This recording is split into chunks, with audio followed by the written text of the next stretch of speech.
टी20 world cup 2021 में एक press conference के दौरान राहुल द्रविड़ ने कहा था कि हम अपने बॉलर्स की स्पीड पर कम, लाइन और लेंथ पर ज्यादा फोकस करते हैं। स्पीड मैटर करती है मगर लाइन लेंथ ज्यादा मैटर करती है। ये बात उस वक्त पाकिस्तानी फैंस को बुरी लगी थी क्योंकि उनको लग रहा था कि शायद नसीम शाह और हारिस रऊफ, शाहीन अफरीदी हमारे पास स्पीडस्टर हैं, तो इसलिए उन पर शायद कोई तनकीद की गई है। मगर उनका एक एक लॉजिकल ये बात थी जो बहुत कम लोगों को समझ में आई और वक्त के गुजरते साथ साथ फिर सबको समझ में आ रही।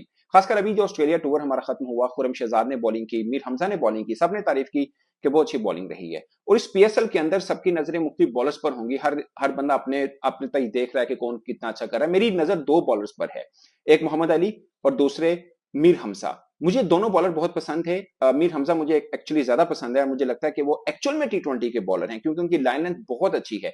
जहां पर सब लोग देख रहे हैं कि हमारे पास वर्ल्ड कप के लिए कौन सा एक बॉलिंग अटैक रहेगा। अगरचे खुशी की बात यह है कि आज नसीम शाह का पहला स्पेल तो बहुत शानदार रहा, खासकर पहले ओवर के अंदर उन्होंने डेविड मिलान की विकेट ली, जो बहुत खास बात है। और खास बात यह भी है कि मोहम्मद रिजवान ने भी परफॉर्म किया और थोड़े रन किए मगर अच्छे रन किए, और ये एक पॉजिटिव चीजें हैं।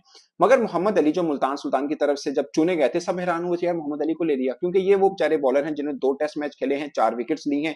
और हाईवे के ऊपर वो टेस्ट मैच खेले गए थे जहां पर इमामुल हक ने भी 100 कर लिया था। हमारे ओपनर्स ही आउट नहीं होते थे, तो उन पिचेस के ऊपर उनको 2 मैच दिए गए थे और वहां पर वो 4 विकेट ले सके। और बाद में बताया गया इनकी पेस ही नहीं है तो फायदा क्या इनको रखने का। और ये किसी ने देखा कि उनका लाइन बहुत अच्छा है, स्विंग बहुत अच्छा करता है। मैं इसलिए कह रहा हूं कि मैंने नेट पर उनको देखा जब पाकिस्तान का कैंप लगा था, बहुत अच्छी बॉलिंग कर रहे थे। सेम मीर हमजा को लोगों ने टेस्ट में देखा होगा, मैंने नेट में देखा, इसके अलावा उनको टी20 में भी देखा, वो अच्छी बॉलिंग करते हैं। मैं अगेन कहता हूँ वो टी20 का मटेरियल है। बल्कि एक बार मेरी एक दो क्रिकेटर्स के साथ बातचीत थी, उन्होंने बहुत वेटेज दिया था मीर हमजा को खासकर। मगर मोहम्मद अली को लेने की खास वजह देखें, मुल्तान सुल्तान ने कितना बड़ा, बहुत से लोग कहेंगे गैम्बल किया। एक्चुअल में ये बड़ा डेयरिंग डिसीजन है कि मोहम्मद अली को ले रहे हैं जो बेचारे सिर्फ मिलेट हलों में बॉलिंग कर रहे थे। मतलब उनको किसी प्राइम टूर्नामेंट में कभी नहीं खिलाया गया। 30-31 साल की वो हैं। पाकिस्तान में वो 40 फर्स्ट क्लास मैचेस खेल चुके हैं, 8 मरतबा 5 विकेट और 2 मरतबा 10 विकेट ले चुके हैं। और अभी पीएसएल में देख लें, 2 मैचेस खेले हैं, दोनों में 3-3 विकेट्स लिए हैं। मगर सबसे खास बात जो मुझे इंप्रेस की है वो आज का मैच देखें, 4 ओवर 19 रन देकर 3 विकेट, 4.54 की इकोनॉमी के साथ। किसके सामने?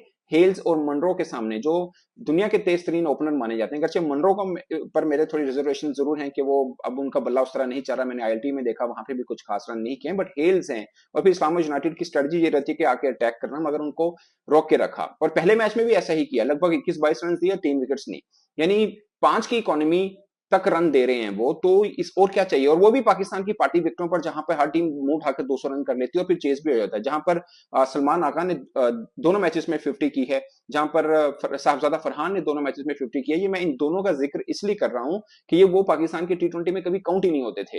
ये वो बेचारे दो क्रिकेटर हैं। मैंने इसलिए जिक्र कर रहा हूं कि पार्टी विकेट हैं, सब रन बन रहे हैं। बल्लेबाज आपको ज्यादा नजर आएंगे, बॉलर इतने इफेक्टिव नजर नहीं आएंगे। हर तरफ बॉलर्स को मार पड़ रही है। मगर मुझे मैं आपको भी ये कह रहा हूं कि आप मीर हमजा और मोहम्मद अली पर ये नजर रखिएगा, आपको इंप्रेस करेंगे ये दोनों बॉलर्स। और मुझे लगता है कि ऐसा नहीं है कि आप लोग ये समझे, हाँ अब्बास अफरीदी ने बहुत अच्छी बॉलिंग की है, वो तो है ही हमारे टी20 स्क्वाड के अंदर। मैं कहने का मतलब ये है कि जितने भी हमारे फन्ने खान बॉलर हैं, उनको ये नजर रख लेनी चाहिए कि भाई ये पीएसएल हो रहा है, इसमें सबकी नजरें हर बॉलर पे। अगर कोई इंप्रेस करता है तो वो आएगा। ऐसा नहीं हो सकता कि कोई पीएसएल के अंदर हाईएस्ट विकेट टेकर हो तो आप उसको इग्नोर कर दें और आप सिर्फ इसलिए खेलें कि आप सीनियर हैं। ऐसा नहीं होगा। ये पीएसएल सबको देखा जाएगा और देखा जाएगा कौन कितनी फॉर्म में। और सबसे खास बात जो मैंने राहुल द्रविड़ की शुरू में की कि भाई लाइन लेंथ मैटर करती है। हमारे यहाँ ये कहा जाता है 130-135 वाले तो बॉलर ही नहीं है ना, ये तो क्लब में भी मिल जाते हैं। हमारे पास बॉलर मानते हैं 145 से ऊपर वाला। ठीक है, पेस मैटर करती है, मगर आपने पेस वाले लेके क्या कर लिया जिनकी लाइन लेंथ नहीं है, सिर्फ जोर है और दिमाग बॉलिंग के अंदर नजर नहीं आता कहीं पर भी।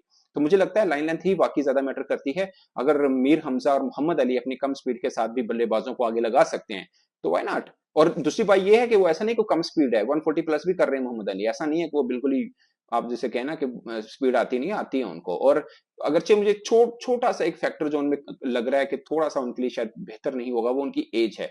मगर उनका कसूर नहीं है, आप उनको चांस लेट दे रहे हैं। मतलब इतनी एज के बाद आप बंदे को पीएसएल खिला रहे हैं, तो ठीक है भाई, अपना आप दिखा रहा है वो। और दूसरा, वर्ल्ड कप कौन सा 5 सालों बाद है? अभी है, इसी साल ही है। सो दोस्तों, आप भी नजर रखिएगा इन दो बॉलर्स पर, खासकर मेरी तो गहरी नजर है और मैं देखूंगा कि कितना अच्छा परफॉर्म करते हैं, क्योंकि मुझे लगता है कि ये दोनों बहुत इंप्रेस करेंगे। आई विश के इंजरी ना आ जाए, क्योंकि मीर हमजा पहले 2 पीएसएल में इंजरी की वजह से बेचारे बाहर हो पाए थे। तो दोस्तों, आपका क्या ख्याल है? कमेंट की सूचना जरूर आएगा। मेरी तरफ से अब तक के लिए इतना ही, इजाजत दीजिए। अल्लाह हाफिज।